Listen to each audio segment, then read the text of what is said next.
അദ്ദേഹത്തിൻ്റെ ചരിത്രം അന്വേഷിച്ചു കഴിഞ്ഞാൽ എത്ര കേസുകളുണ്ട് എന്നുള്ളത് ഇനിയും കണ്ടെത്തേണ്ടിയിരിക്കുന്നു. 17 കേസുകളിൽ 8 കേസുകൾ വെറുതെ വിട്ടു, 9 കേസുകൾ ലൈവായിട്ട് ഉണ്ട്.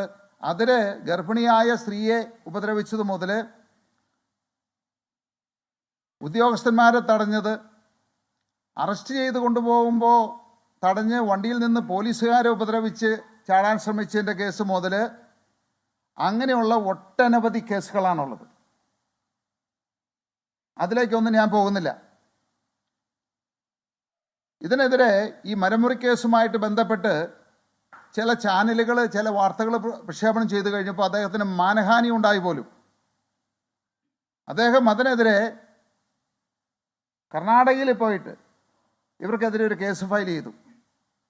അങ്ങനെ കോടതി ഇഞ്ചക്ഷൻ കൊടുത്തു, ഈ വാർത്തകളെല്ലാം നിർത്തിവെക്കണം, യൂട്യൂബിൽ നിന്നും എല്ലാത്തിൽ നിന്നും നീക്കം ചെയ്യണമെന്ന് പറഞ്ഞു.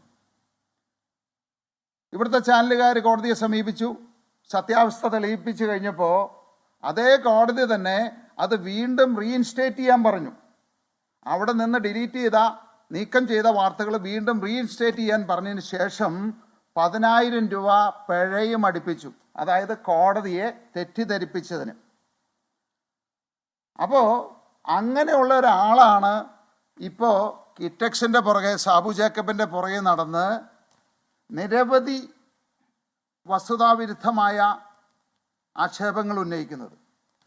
അപ്പോൾ നമുക്ക് ഒരു ചാനൽ കയ്യിലുണ്ട്, അതുകൊണ്ട് അതിൻ്റെ മുന്നിലിരുന്നിട്ട്, ക്യാമറയ്ക്ക് മുന്നിലിരുന്ന് എന്തും ആരെയും പറ്റി പറയാം, അവരെ അധിക്ഷേപിക്കാം. അത് ഒരു വിഭാഗം ജനങ്ങൾ വിശ്വസിക്കുകയും ചെയ്യും.